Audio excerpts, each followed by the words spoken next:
The mothers were desperate. They were desperate. They had $5,000 debts in a place where people live on $1 a day. They earn $1 a day. So their choice was to make a sacrifice of one child for the better of the family. You know, we're trying not to judge. We're trying to figure out solutions. Obviously, as a mom, these things are so heinous to imagine that a person could decide to have their child be a workhorse in that way to save the family economically, but we are not in their situation. That's the question, so Mira. I mean, did the mothers, you spoke to three parents, did they know what sort of life they were sending their children into? They all knew. They all knew. You know, in some situations, mothers sell their daughters or their sons into a trafficking situation and they're being defrauded. They're being told that their child is going to work as a nanny or an au pair, or, you know, or a teacher or a waitress, and then they get to another city and then they're put into a brothel. In this situation, it's a neighborhood broker who comes to broker a deal for the daughter's virginity. It's become an endemic cultural situation in response to a terrible, dire poverty. But, you know, as some people will argue, not all poor people sell their children. So, you know, there's many levels to this issue, you know.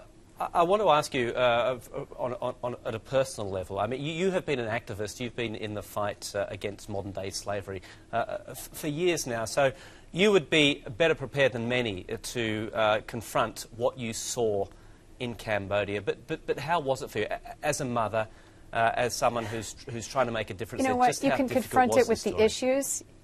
I was ready to confront it with issues and with arguments and with ideas, but I was very afraid before I started because I knew what I was going to get into emotionally, and it was exactly what I feared. You know, it's so dark. It's so dark when you look into the eyes of a child who has been raped and beaten and abused by adults who know her age, who know she's a little girl, and take pleasure in her exploitation and degradation and, you know, the destruction of her soul, the destruction of her future. I mean, as a mother, I find it odious and revolting, and you know, you look at them and you just die for them. And the worst feeling is, okay, now my heart is breaking for this child who's talking to me right now, but she's the lucky one because she has been rescued. She has been found by Don Brewster. She has been brought in by Somali mom. She's in a safe place now, and she has a future now. She's getting an education. She's getting job skills, and she's got a lot of love and support around her. And even her family is coming around that it was the wrong thing to do.